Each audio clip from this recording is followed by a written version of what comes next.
Hey viewers, welcome back to another video. Today we are starting exercise 9.1. Question number 1. Identify the terms, their coefficients for each of the following expressions.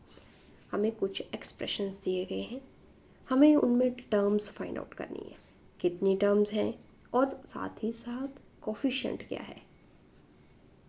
First question is 5x yz square minus 3zy. पहले question में एक sign जो है वो दो terms को separate कर रहा है. First term is this one and second term is this one.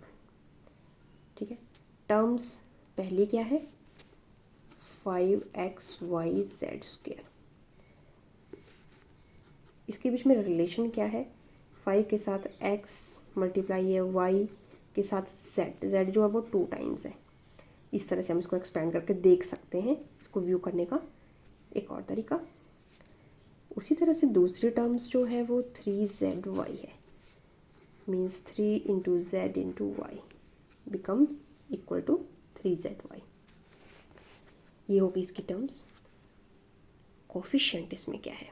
Coefficient means variable के साथ जो न्यूमेरिकल वैल्यू अटैच है, दैट इज़ द कोफिशिएंट. यहाँ पे कोफिशिएंट है आपके पास 5, यहाँ पे कोफिशिएंट है आपके पास 3. Another important thing to note, sign here is -y. तो ये दूसरी टर्म का साइन क्या है माइनस. पहली टर्म का साइन हमेशा हर टर्म का साइन जो होता है उसके आगे होता है. इस टर्म के आगे कुछ नहीं है. कुछ नहीं means positive. This term is positive and this term is negative. तो फर्स्ट टर्म पॉजिटिव है, उसको हम लगाएंगे नहीं साइन को. Second term is negative. तो अब इसका कोफिशिएंट भी क्या रहेगा नेगेटिव. इसका कोफिशिएंट है 5, इसका कोफिशिएंट है -3. सेकंड, यहाँ पे 3 टर्म्स हैं. पहली टर्म है 1, दूसरी टर्म है x, तीसरी है x स्क्वायर. कोफिशिएंट होता है सिर्फ और सिर्फ जो वेरिएबल्स है. यहाँ पे x है वेरिएबल, इसका कोफिशिएंट 1 है. यहाँ पे x स्क्वायर है वेरिएबल, इसका कोफिशिएंट 1 है. ओके. और यहाँ पे कांस्टेंट टर्म खुद है, तो मीन्स यहाँ पे कोफिशिएंट कितना है 1. सेकंड क्वेश्चन, थर्ड वन, यहाँ पे 3 टर्म्स है. पहला पार्ट, ये दूसरा पार्ट और ये तीसरा पार्ट.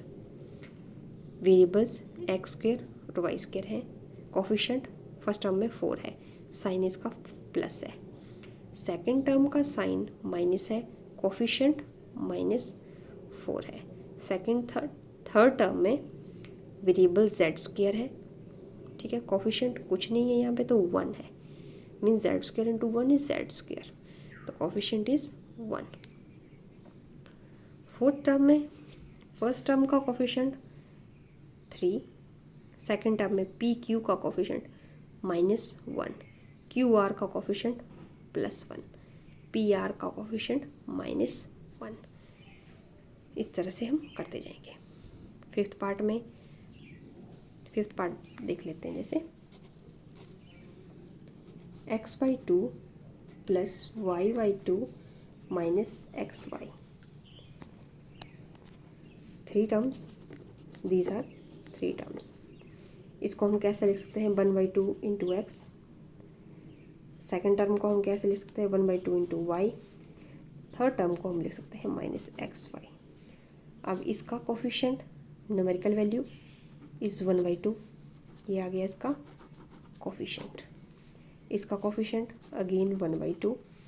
xy का कोफिशिएंट इज़ -1. सो इस तरह से आप निकाल लेंगे.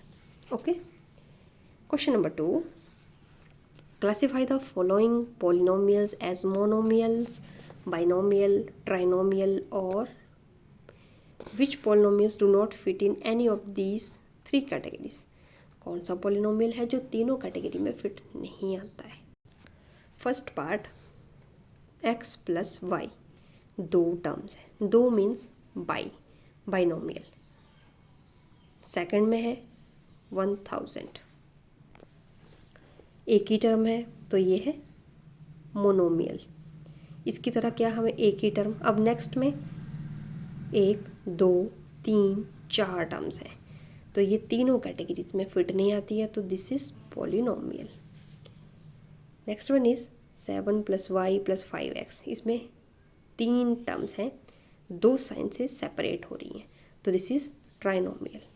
नेक्स्ट टर्म इज 2 टर्म्स है, बाइनोमियल। नेक्स्ट में 3 टर्म्स है, ट्राइनोमियल। नेक्स्ट में 3 टर्म्स है, 5x - 4y 3xy, तो trinomial. Next is 4z - 15z², 2 terms, binomial. Next is 1 2 3 4 terms हैं, तो पॉलिनोमियल है, ये तीनों कैटेगरीज में ही फिट नहीं आ रहा है। नेक्स्ट वन इज PQR, एक ही टर्म है, means monomial. Next one is 2 terms हैं, सो बाइनोमियल। अगेन 2 टर्म्स हैं, बाइनोमियल। सो बेसिक कंसेप्ट से अंडरस्टैंडिंग बिल्ड करना बहुत आसान है। आप ज़्यादा से ज़्यादा प्रॉब्लम सॉल्व कर सकते हैं। जैसे कि ये 4th पार्ट ले लें हम, मान लीजिए अगर हमें इसमें फाइंड आउट करना होगा कि ये मोनोमियल है, ट्राइनोमियल है, वट एवर इट इज़, तो हमें कैसे फाइंड आउट करना है? एक टर्म, दूसरी टर्म, तीसरी टर्म, चौथी टर्म, 4 टर्म्स है, तीनों कैटेगरीज में ही फिट नहीं आ रहा है, मीन्स दिस इज पॉलिनोमियल। इस तरह से आप सारे क्वेश्चंस अटेम्प्ट करेंगे। That's all for today. Thanks for watching. मिलते हैं नेक्स्ट वीडियो में।